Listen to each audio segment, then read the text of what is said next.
Hello, my name is Paul Geyer, and I'm here to chat with you today about compressed air systems. This is what I'll be talking about, kind of the chapters in the book, if you will: air intakes, air compressors, air discharge piping, aftercoolers and separators, dryers, receivers, piping, and just general design and equipment schedules. And then there are some references that are included that may be helpful to you moving forward. And by way of introduction, this is just what I've been doing for the last few decades. Got registered in a few different things along the way, but I'm basically a mechanical engineer. This discussion provides guidance for designing low-pressure compressed air systems with a maximum design operating pressure of 125 psig, including piping, compressors, aftercoolers and separators, air receivers, and air dryers. Methods for sizing piping are included. The intention of this discussion is to provide criteria to achieve economical, durable, efficient, and dependable compressed air systems to support owners' facilities. Where special conditions and problems are not covered in this discussion, industry standards will be followed. Figure 1.1 shows the arrangement of a typical compressed air system. And the references cited in this discussion are readily available. In selecting the type and number of compressors, the daytime, nighttime, and weekend compressed air demands of the facility must be determined. A single large air compressor is more efficient and less costly than several smaller units if the demand is fairly constant. If the nighttime or weekend demand is considerably less than the daytime demand, however, the use of several compressors should be considered to handle the total load. At night and on weekends, one unit could serve the load with the second as a standby, thereby saving energy. Other energy-saving methods include the following. Install a speed modulator to increase or decrease compressor speed according to compressed air demand when applicable. Shut down idling air compressors. Where possible, locate air-cooled compressors where room temperature will not exceed 100 degrees Fahrenheit.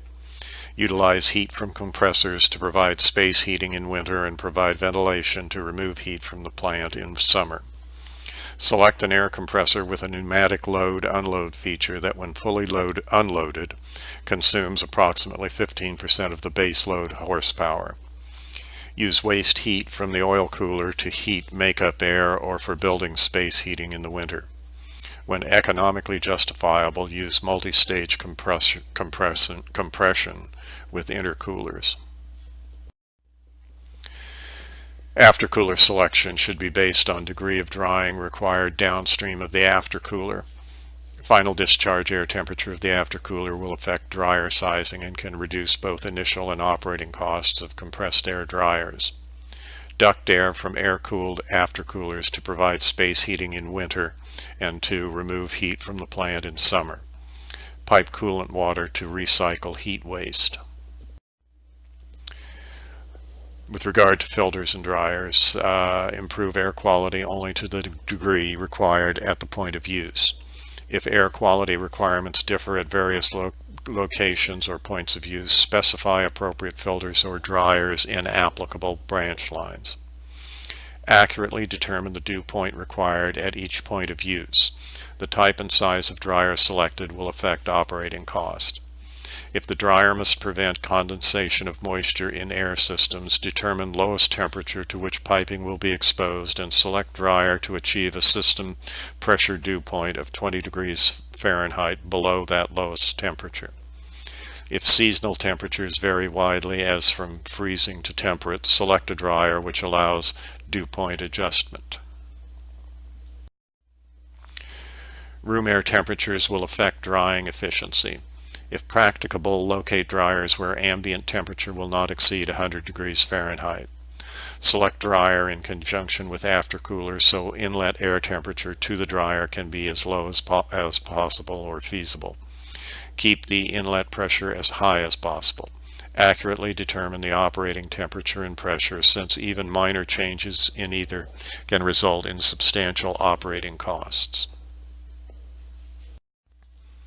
Maximum acceptable air leakage rate for a compressed air system should not exceed 10% of the installed system flow rate.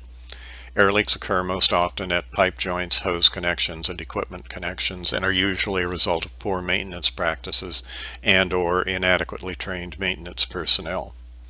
Specification of quality materials and workmanship are a major contribution the designer of a compressed air system can provide for a safe and relatively leak-free air system. In addition, designing the compressed air system with minimum piping and pipe joints will reduce potential leakage sources. With regard to electrical work will be designed in accordance, of course, with applicable codes and best practices. Figure 1.1 indicates the fundamental components of a typical compressed air system.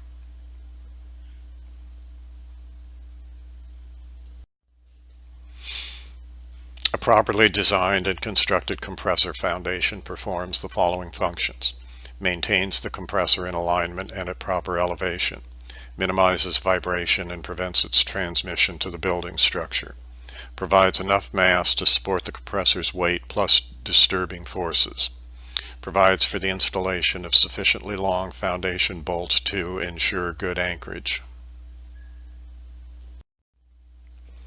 Foundations must provide a permanently rigid support for the machinery. Where the foundation is exposed to freezing temperatures, its depth should extend below the frost line. Isolating the foundation from any building footings, walls, or floors will help to prevent vibration from being carried into the building structure. Each machine requires an independent foundation. Operating platforms must be isolated from the machinery foundations. Drawings will be prepared for compressor foundations, and all conditions surrounding the foundation will be made uniform. The foundation should rest entirely on natural rock or entirely on solid earth, but never on a combination of both. If the foundation substructure rests on bedrock, a vibration damping material should be interposed between the substructure and the bedrock. If a foundation or foundation substructure rests on piling, the piling should be covered with a heavy continuous concrete mat. Foundation anchor bolts hold the compressor down firmly and prevent it from sliding laterally. Horizontal and vertical reciprocating air compressors will have a spring-mounted concrete inertia base installed on a concrete foundation block. Limit stops will be provided for seismic considerations. For compressor sizes 25 horsepower and larger, it becomes necessary to engage the services of a foundation specialist to test the ability of the soil to carry the load, consider the elastic characteristics of the ground on which the foundation rests, since reciprocating machines exert a dynamic loading as well as a static loading on the foundation. The unbalanced forces of the compressor are available typically from the manufacturer. Check wet season and dry season soil conditions, static loading limits, and elasticity. Determine the need for piling, either vertical or batter pilings, piles driven at an angle at the foundation ends. Rotary machines have considerably less vibration and may have a spring-mounted structural steel base supported on a concrete foundation block, with limit stops provided for seismic considerations. Some rotary package compressors may be mounted on existing concrete floors depending on size and manufacturer's recommendations, requiring only lag bolts to keep the machine in place. The intake for a compressor will be located either outdoors or indoors, whichever provides better air quality. Elevation of the compressor relative to sea level is required to determine atmospheric pressure and density of intake air. Air quality will be judged by its temperature, humidity, and cleanliness. Indoor sound levels are lower when the air intake is located outside the building, especially with a reciprocating compressor. Where practicable, an outside air intake should be located on the coolest side of the building, at least 6 feet above the ground or floor, or roof. For reciprocating units, the intake will be located at least 3 feet away from any wall to minimize the pulsating effect on the structure, and an intake filter silencer or an intake pulsation damper should be provided. A compressor intake must not be located in an enclosed courtyard. Intake pipes must be positioned to prevent entrance of snow or rainwater and must be far enough from steam, gas, or oil engine exhaust pipes to ensure that intake air is free of moisture or pollution. Protection by a hood or louvers should be considered when the intake is subject to adverse weather conditions. It's desired that the intake air filter be located on the compressor and piped from the enclosed filter hood to the outside.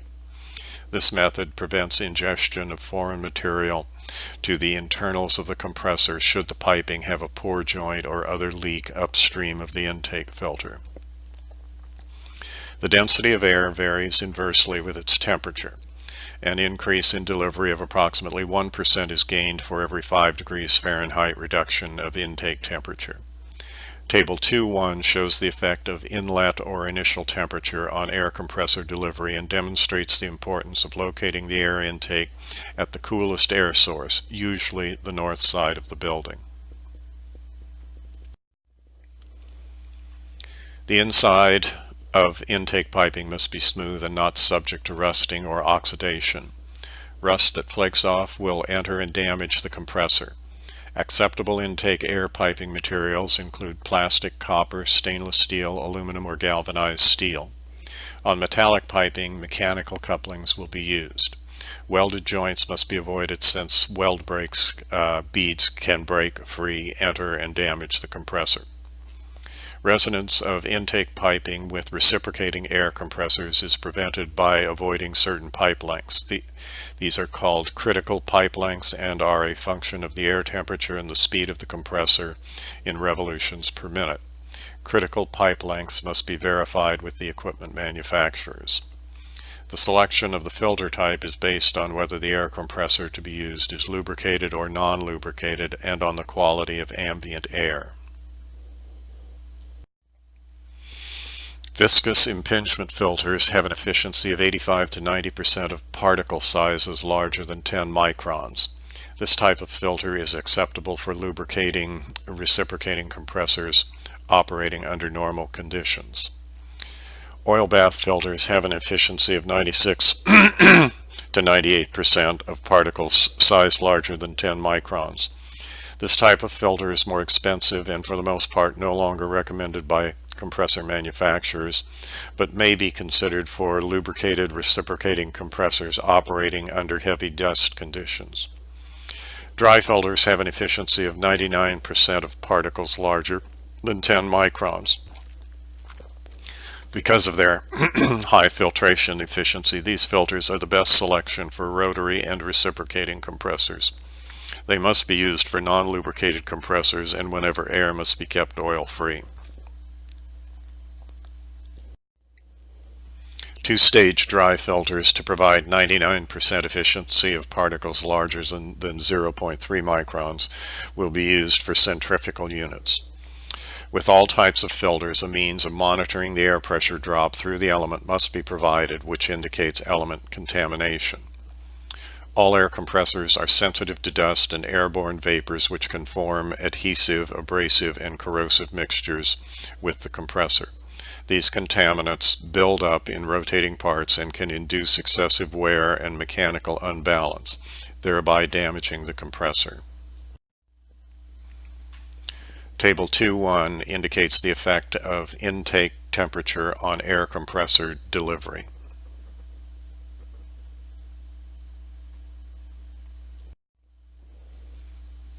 Whenever it is economically feasible, a central compressed air system will be utilized to serve multiple points of use. The air pressure in the receiver will be in the range of 80 to 125 psi-G. Compressors and all accessories will conform to ASME B19.1 and B19.3, ASME Boiler and Pressure Vessel Code Section 8, PTC 9, and PTC 10, and Instruments Society of America S 7.3 as applicable. Oxygen must not be handled in the presence of hydrocarbon lubricants. Where lubricating oils cannot be tolerated at the point of use, oil-free air compressors will be used.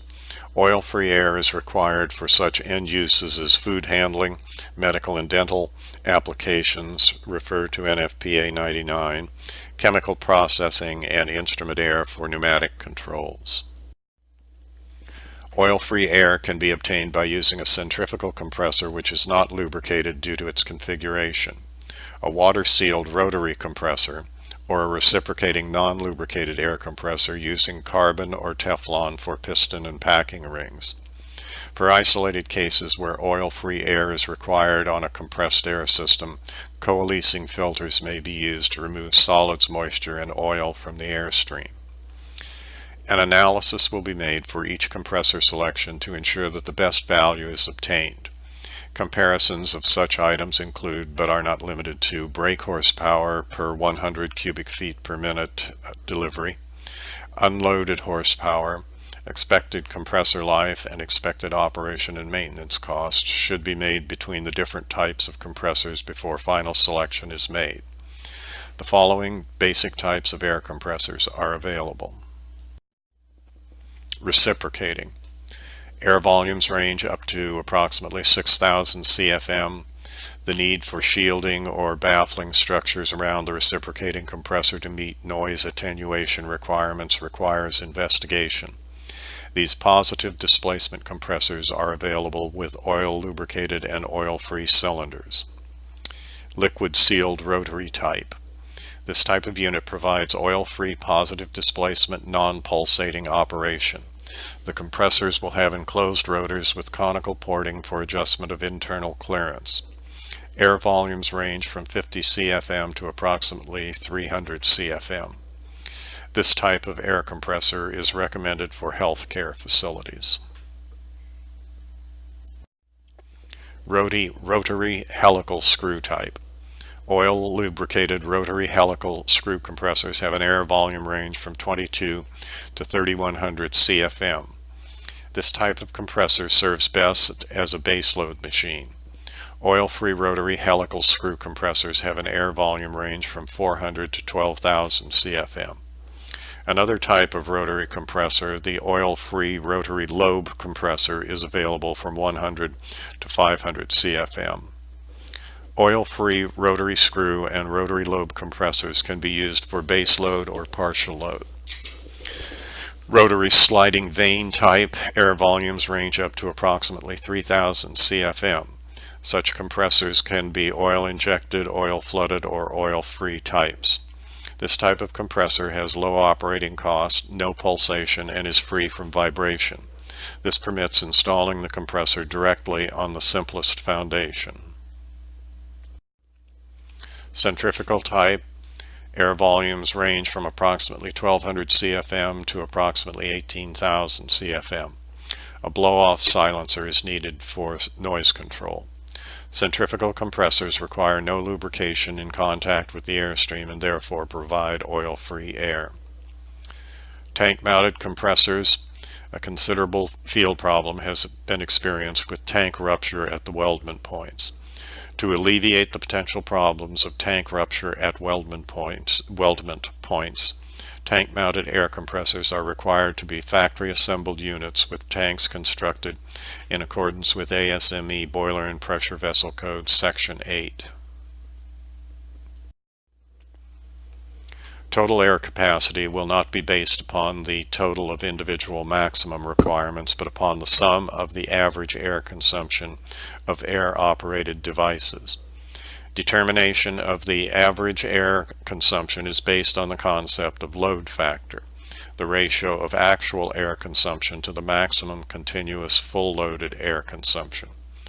The Compressed Air and Gas Institute Compressed Air and Gas Handbook explains the procedure for using load factor to determine compressor capacity. After making the calculation, add 10% to the estimated consumption for leakage. The total is the compressor capacity required for design. More capacity may be added to allow for future growth of the facility or serviced area over the next 2 years. Multi-stage compression can be used to reduce power losses associated with the air temperature rise during compression. Also, compression efficiency will be increased using multi-staging. The air compressor unit, however, will increase in cost and will be a more complicated machine. Before selecting compressor staging, an economic evaluation should be performed with consideration given to the required air pressure levels and the intended compressor use. When using multi-stage compression, intercoolers should always be used to improve the efficiency of the air compressor unit. An economic evaluation is necessary to determine whether a central compressed air distribution system or a system of separate compressors located near the point of usage is most cost-effective. Selection of the number of compressors for either situation should be based upon economics and other factors such as system reliability. Seasonal or operational load variations must also be considered.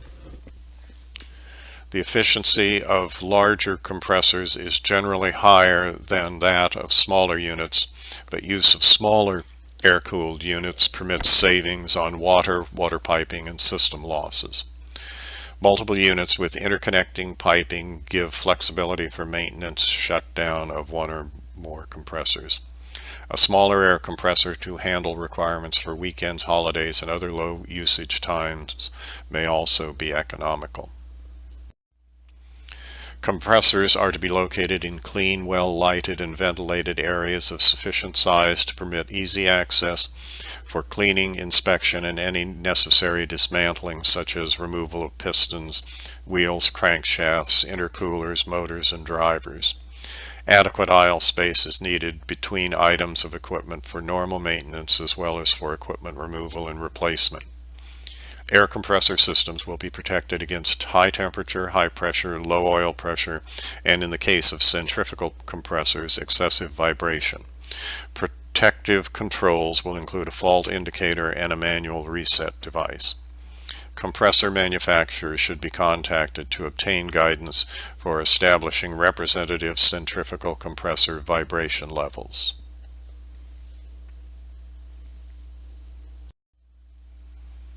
System design will be in accordance with the manufacturer's recommendations. Lubricant type will depend on the compressor application. Gravity splash or pressure petroleum oil will be used where oil contamination of the compressed air at the point of use is not a problem. Synthetic liquid lubricants will be used where there is a danger of fire, where the carbonaceous deposits must be reduced, or where lubricant is provided for extended maintenance periods. Solid lubricants such as carbon or Teflon piston rings will be used for oil-free reciprocating compressed air applications. Energy can be conserved with a combination of pneumatic cylinder unloading and a manual off automatic selector switch on the compressor. When in the manual position, the compressor loads and unloads to meet compressed air demands. In the automatic position, a time delay relay allows the compressor to operate for a predetermined length of time unloaded and then stops the unit. An air demand will again start the unit when needed. For multiple compressor systems, the automatic start-stop sequence should alternate among all compressors. After installation, a sound test must be performed on all compressors and accessories. Sound reading test results must not exceed limitations set by OSHA Standard 1910.95. Measurement of sound emitted from installed and operating air compressors will be in accordance with CAGI Compressed Air and Gas Handbook Appendix B, CAGI NUROP Test Code for the measurement of pneumatic equipment.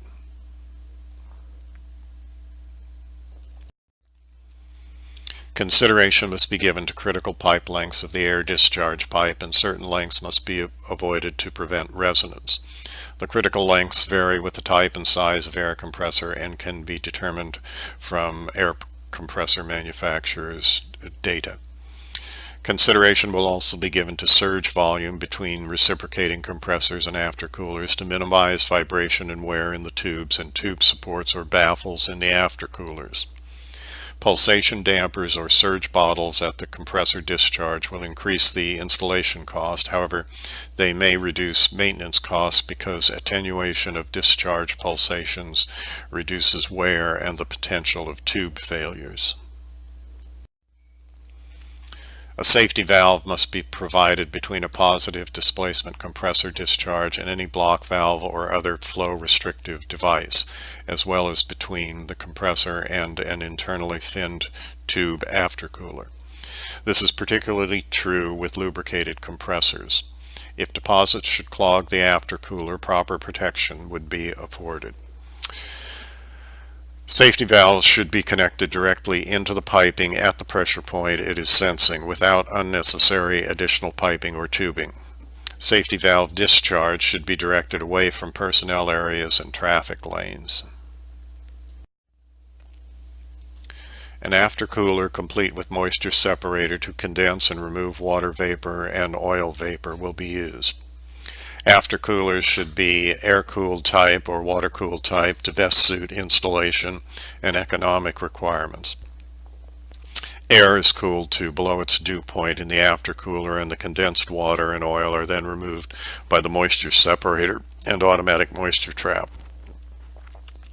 The aftercooler and separator will be located between the compressor and air dryer or receiver as close to the compressor as possible. Water-cooled aftercoolers should be protected against freezing. As a general rule, a differential of 15 degrees Fahrenheit should be maintained between the temperature of the cooling water entering and the air temperature leaving the aftercooler.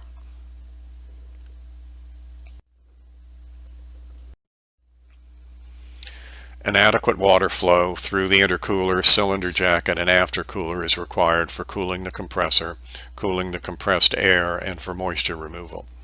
A water flow sensing control, a flow switch, is needed which verifies that sufficient cooling water is flowing before the compressor is allowed to start. Water for the aftercooler for liquid seal rotary compressors should be piped in series with the compressor. Water flow prior to startup for rotary screw compressors and rotary lobe compressors is not required. Piping will be designed to conform to the manufacturer's recommendations. A strainer or filter should be used in the piping system to reduce fouling of the cooler system components. Heat dissipation from intercoolers, cylinder jackets, and aftercoolers is listed in Table 5.1.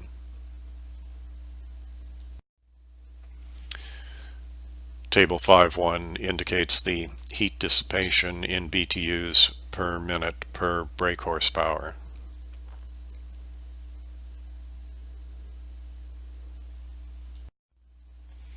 The amount of cooling water required for intercoolers, cylinder jackets, and aftercoolers may be determined as follows, with the formula indicated here. GPM is equal to brake horsepower times heat dissipation divided by temperature rise times 8.33. GPM, gallons per minute of water flow. BHP, of course, brake horsepower. Heat dissipation value from Table 5.1. And T rise is the degrees Fahrenheit water temperature rise. To keep condensation from forming in the cylinder inlet ports, keep the temperature of cooling water entering cylinder jackets 15 degrees Fahrenheit above the dew point of the incoming air. This can be accomplished by circulating water through the intercooler first and then piping the same water through the cylinder jackets. An alternate method is to reduce the water supply to the cylinder jackets. The compressor manufacturer should be consulted to verify the cooling water requirements for cooling compressor cylinder jackets. Some compressed air applications require moisture removal in addition to that provided by an aftercooler. Such applications include paint spraying, sandblasting, use of air-operated tools and devices, pneumatic automatic temperature controls, lines run outside in cold or sub-freezing locations, and lines passing through cold storage rooms. Supplementary moisture removal requires additional equipment, higher first cost, and higher operating cost for all drying methods. In determining overall costs, the initial purchase price should be weighed against operating and maintenance costs. Figure 6.1 illustrates the relative costs for the various types of dryers and presents selection guidelines.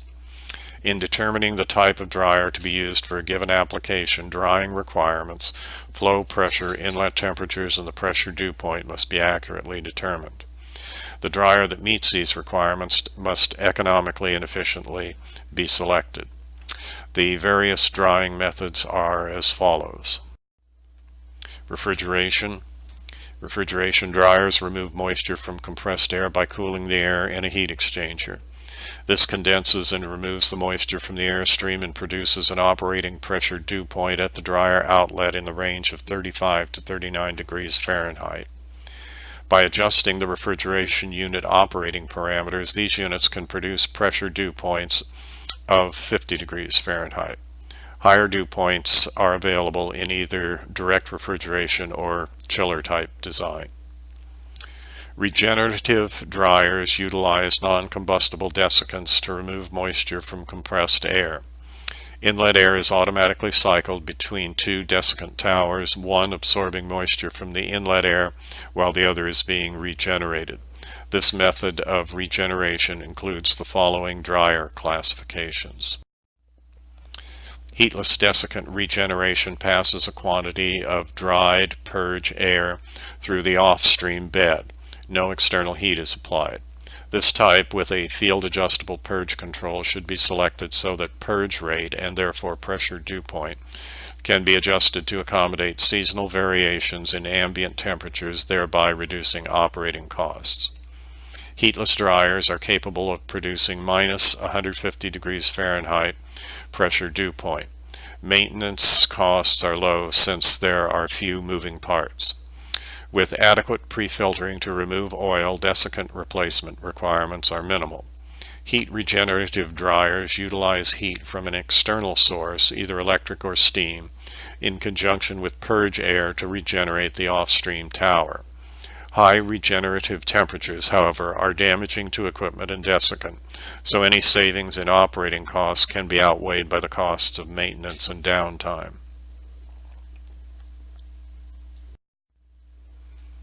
Deliquescent type. Deliquescent salt pellet dryers and ethylene glycol stills are included in this discussion for comparison and general information purposes only, and will not be used because of their high operating cost and their limited effect on pressure dew point. These types of dryers carry over salt or glycol into the airlines, resulting in corrosion and potential damage to controls and tools. Glycol also reacts with certain constituents of the air, mainly carbon dioxide and carbon monoxide, to form corrosive compounds that attack piping and equipment. Consideration should be given to providing a pre-filter upstream of the air dryer and an after-filter downstream of the air dryer. A pre-filter may be required to remove the compressor over oil and other undesirable particles from the air prior to the air entering the air dryer. This filter can extend the life of the air dryer and reduce air dryer maintenance costs. An after filter should be considered to protect the downstream piping system and equipment from impurities and undesirable particles added to the air as a result of passing through the air dryer. Air dryer manufacturers should be consulted for recommendations and selection of pre-filters and after filters for specific air quality requirements.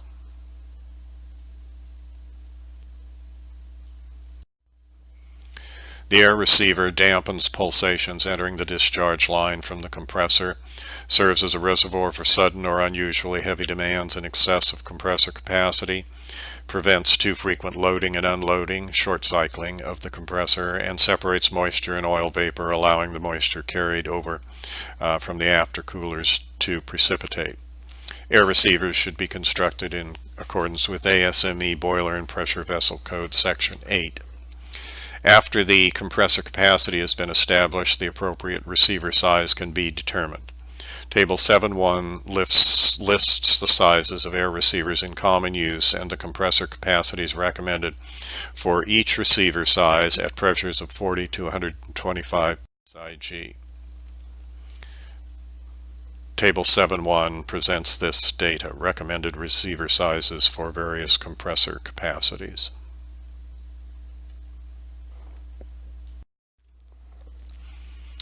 The installation, the receiver installation, it will be installed on an equipment pad to keep it dry. Adequate space around the unit is needed for draining, inspection, and maintenance.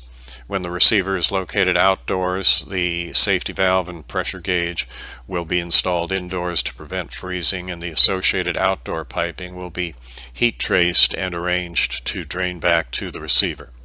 Where automatic condensate traps are used with receivers located outdoors, the traps will be located indoors and the outdoor piping heat traced, or the traps and piping located outdoors will be provided with electric heat tape to protect them from freezing.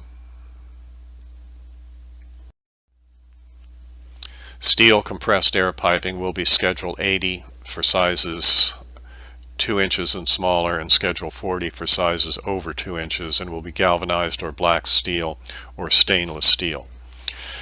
Copper compressed air piping or tubing will be type K or L. Fiberglass reinforced plastic may also be used within the following limitations: 150 psig maximum pressure up to 200 degrees Fahrenheit, 75 psig maximum pressure up to 250 degrees Fahrenheit. Pipe fittings will be galvanized or black steel or stainless steel to match piping used. When copper pipe or tubing is used, braze joints will be used for connections.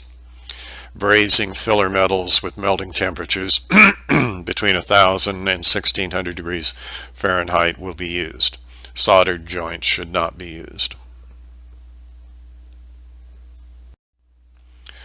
Thermoplastic piping systems for transport or storage of compressed air will not be allowed. Safety records show that leaks in these types of pipe, when used for compressed air service, have caused the pipe to rupture, causing serious injury to personnel and/or property damage. The loss of pressure in piping is caused by resistance in pipe, fittings, and valves, which dissipates energy by producing turbulence. The piping system will be designed for a maximum allowable pressure drop of 5% from the compressor to the most distant point of use. The Darcy formula and nomograph shown in the Crane Company Technical Paper number 410 may be used to determine pressure drop through pipe, valves, and fittings. Where possible, the piping system should be arranged as a closed loop or ring main to allow for more uniform air distribution to consumption points and to equalize pressure in the piping. Separate services requiring heavy air consumption and at long distances from the compressor unit should be supplied by separate main air lines. Pipe is to be installed parallel with the lines of the building, with main and branch headers sloping down toward a dead end. Traps will be installed in air lines at all low points and dead ends to remove condensed moisture. Automatic moisture traps used for this purpose are effective only when the air has been cooled and the moisture has precipitated. Branch headers from compressed air mains will be taken off at the top to avoid picking up moisture.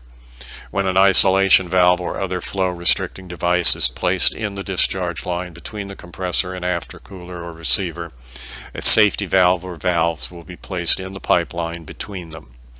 The safety valve or valves will have a total capacity sufficient to handle the entire output of the compressor. If no safety valve is used and the isolation valve is closed upon starting or any time during the compressor operation, sufficient pressure may be built up which could cause injury or damage. A strainer or filter and a lubricator must be provided in piping that serves tools. Flexible connectors such as flexible metal hose will be used to connect the discharge piping system to the air compressors. Where air quality downstream of the compressor, receiver, and dryer is not assured for the end use, the required additional filtration will be provided at the point of use.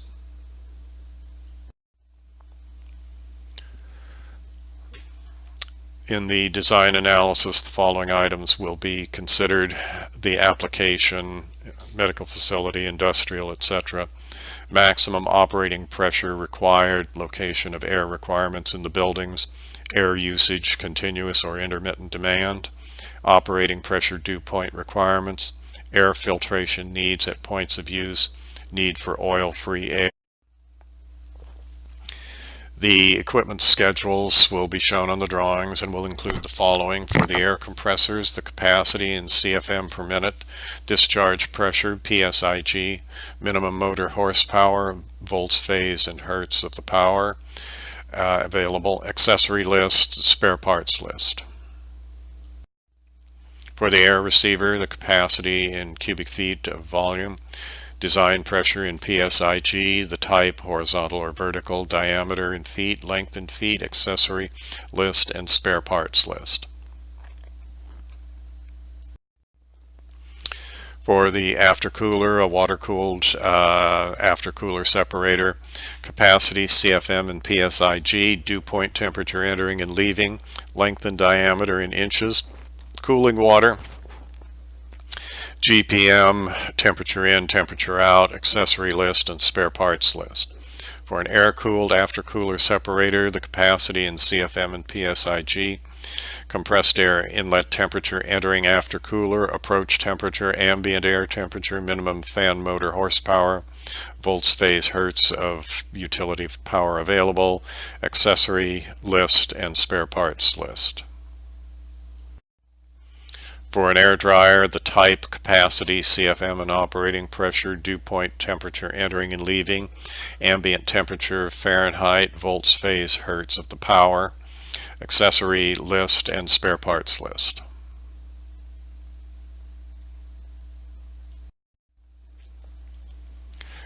This Section 10 provides some references that may be of interest to you moving forward. And finally, this brings us to the conclusion of this brief discussion of compressed air systems. I hope it has been about what you were looking for, and that it will be of value to you moving forward as projects that involve compressed air systems from time to time come across your desk. With that, let me thank you again and have a nice rest of the day.